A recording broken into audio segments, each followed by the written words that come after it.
Hello out there, everybody. So, just finished watching Justice League. Hold on. I'll switch this the other way. There we go. That's better. So, just finished watching Justice League. Um, gotta tell you, it's not as bad as I thought it would be. Wasn't actually that bad at all. To be honest, I liked it better than Age of Ultron. Kind of surprised for a DC movie considering their batting average. Outside of the animated movies and stuff like that. Definitely was refreshing after Batman vs Superman. That movie was a dumpster fire. Um, so, down to the nitty gritty. How could it have been better? Well, for one, definitely tell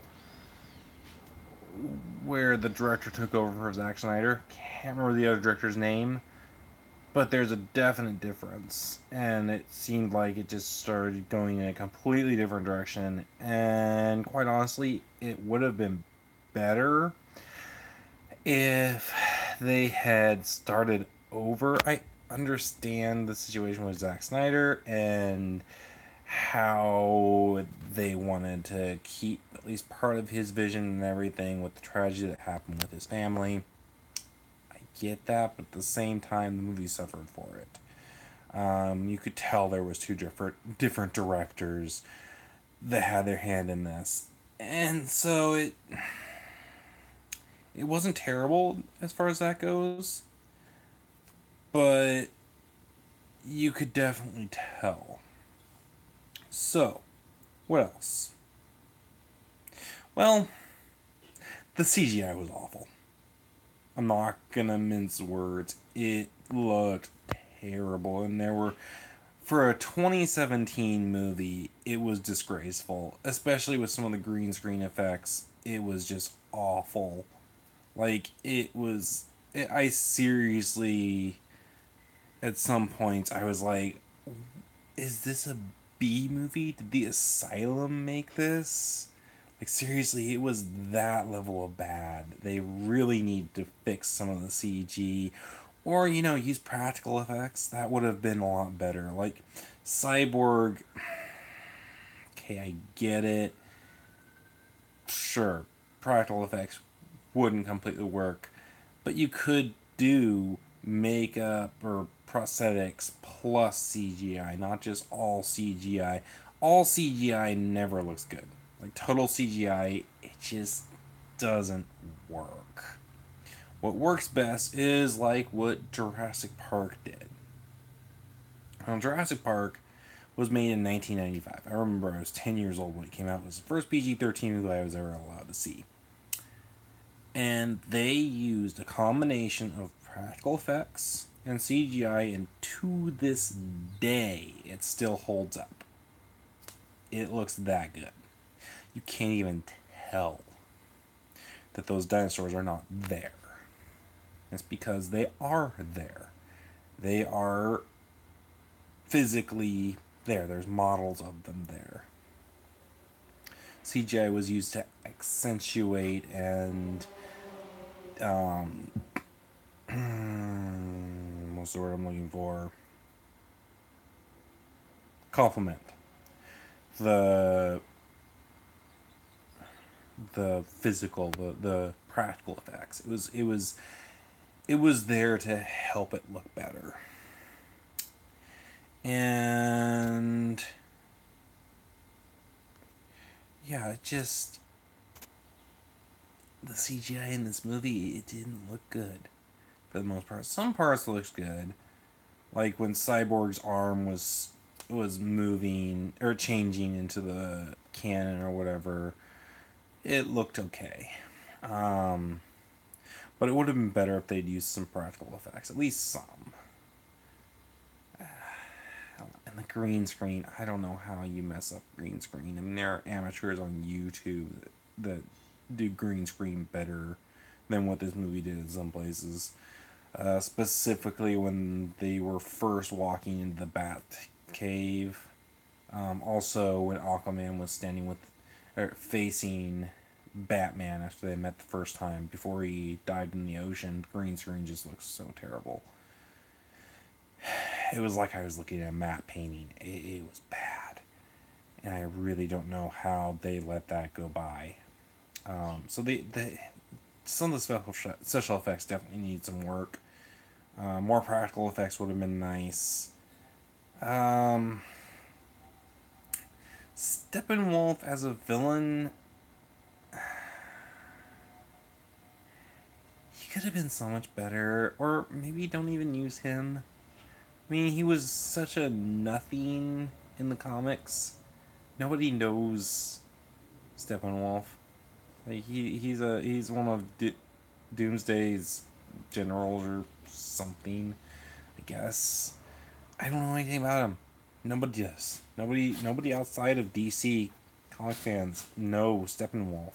And that's the problem in general, I think, with these movies. Like, one of the biggest issues I have with Justice League,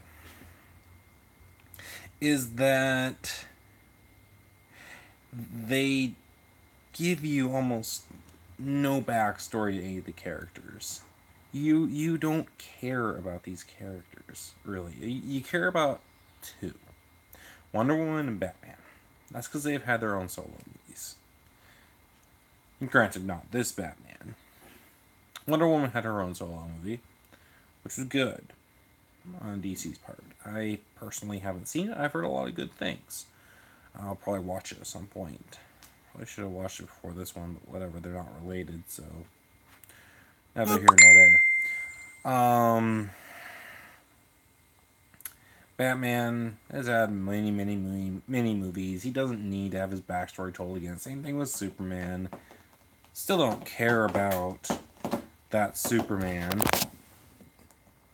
Lightning! Sorry, my cat is clawing at the rug for some reason. He chose this time. Anyway, so, yeah, he doesn't... He doesn't need a backstory. Like, we know him. Now, we don't care about this particular Batman, because we've only seen him in Batman vs. Superman. And quite frankly, that movie was pretty bad. This movie, one thing I will give it, there are a lot of positives to this movie. One thing I will give it for sure, it seems like DC lightened up a little bit, literally. Like, I can actually see what's going on. Most of Batman v Superman was so dark, I had trouble seeing what was even going on. But this movie, there was light, there was colors, there was humor. So it had a lot going for it, but there was a lot holding it back too. They needed a stronger villain. And yes, I did watch through the credits, and yes, I did see that they're still having what's his name play Lex Luthor. It's just like, no, that is not Lex Luthor. Lex Luthor is not a psychopath. He's not a crazy person. He's an extremely intelligent, calculating. I don't know what you want to call him. But he's extremely intelligent. He's calculating. He's not manic. So, anyway, that's probably for the next movie. But yeah, that back to what I was saying.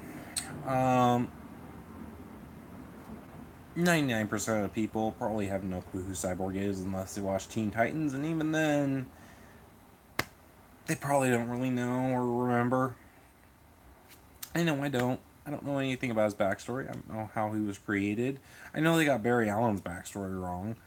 And the character was, I mean, he was funny, but, I mean, they just rushed this so much. And I said the same thing in Batman v Superman. DC is making the mistake of trying to catch up to Marvel. So they're throwing all this together and trying to make it work. And quite honestly, it would work so much better if they didn't do that.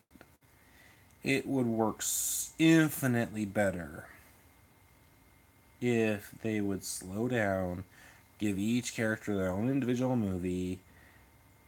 Let us start to care about these characters. Like, for example, these actors, with the exception of maybe Wonder Woman, you could replace them with anybody. I wouldn't care. Gal Gadot looks the part that she needs to play Wonder Woman. Like she looks like, if you read the comics at all, or just look at a page of a Wonder Woman comic, or watch one of the old cartoons or something, Gal Gadot just looks the part. So definitely need her, and she's really good at the role. She was very good in this movie. She has a very commanding presence, and she really has just this air of a princess, and that's what Diana Prince is. She is a princess. She is royalty. So she does a really good job. Any other ones? Ben Affleck. Uh, what's his name? John Caviezel, or John Caviezel, the guy who plays Superman. I don't even remember his name. He is so forgettable. Jason Momoa did pretty good as Aquaman. I'd probably want to keep him there. The guy who played Cyborg, I don't even know his name. He's forgettable. Any one of them, any of the other characters outside of Wonder Woman and maybe Jason Momoa, or Aquaman rather, could be played by anyone else and it wouldn't matter. Now, if you look at Marvel Cinematic Universe, I can't think of anyone else who could play Tony Stark other than Robert Downey Jr. I can't think of anybody else who could play Nick Fury other than Samuel L. Jackson, or Black Widow other than Scarlett Johansson, or Hawkeye other than Chris Renner, or Captain America other than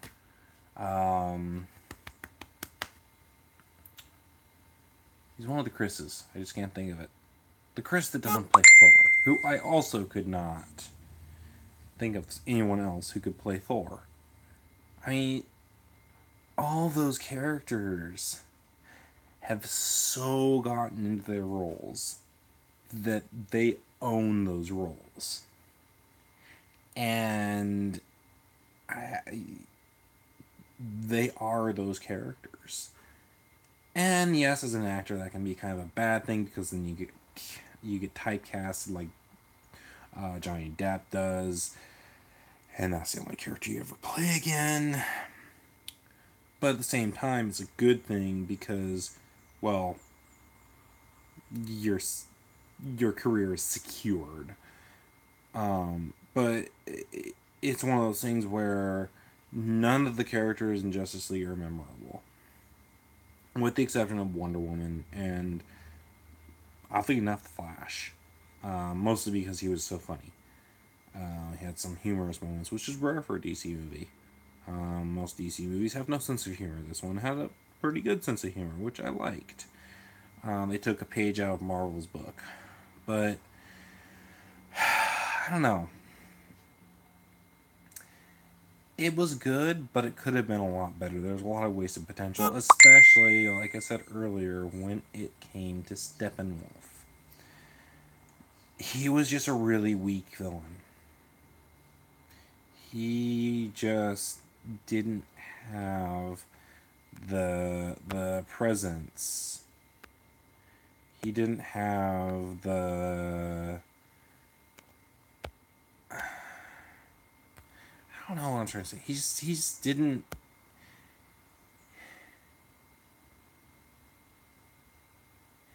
He didn't have good motivation, for one. But he wasn't. I don't want to say he wasn't threatening, but he just. I don't know. There was something about it. I can't put my finger on it. But they would have been better off using one of the other villains. Like, heck, bring Doomsday himself in. Although they're probably going to do that for Justice League 2, so whatever. I don't know. Just one of the other villains. Steppenwolf is just such a nobody. especially if we never see him, since we've never seen him prior. Like with Loki, we had seen Loki prior to Avengers. And even then, he was just a tool that was being used by Thanos. So, whatever. But we got to know him. We got to see how he worked. We got to see the way he did things. And there was a lot of depth there. That's one thing Marvel does usually. Does pretty well is the villains have a lot of depth. Steppenwolf was just raw. I'm a bad guy. I want to conquer places. I'm gonna conquer Earth for some reason. If you really want to use Steppenwolf, show him interacting with Darkseid. Show Darkseid commanding him to go to Earth and take it over. That's simple. Give some depth to the character. Other than raw conquer Earth, I'm evil. So yeah. I don't know, overall, it wasn't a bad movie.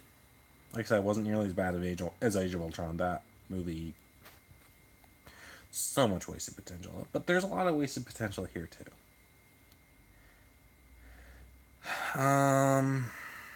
Some little learned nitpicks. Uh, um, I didn't like how Superman was basically a Deus Ex Machina. He just came in at the last second to save the day. I didn't like the way they brought him back. The whole mother box bringing Superman back thing, just completely unnecessary. And quite frankly, the mother boxes weren't really what they describe in the movie. They were different. They certainly weren't a Lord of the Rings ripoff. Yeah, don't know if anybody else knows that. But that part where Wonder Woman is expositing how the mother boxes did that thing, yeah. Anybody else get flashbacks to the Galadriel's narration in the beginning of Lord of the Rings? Anybody else? Just me? I mean, really. That was pretty blatant. That was unnecessary. Um yeah. Could have done without that. Would have been better without that, honestly. But yeah, those are my thoughts really on the whole Justice League movie. Yeah. Other than the Flash run's weird. I mean, they really should have taught that kid how to run before they had him play the Flash. Kind of important. He looks so stupid when he's running. I don't know how he learned to run like that. I couldn't even copy that run if I tried. Teach him how to run properly. Seriously, please. Please, Mr. Director. Whoever, Zack Snyder or whoever is directing the next one, please teach the Flash how to run properly before you start shooting. Because he looks ridiculous. He looks absolutely ridiculous. Anyway, guys, I'm not sure what the next one will be. Going to try and start doing these once a week now, though. Get back into that swing of things. Yeah. I'll see y'all later. Bye.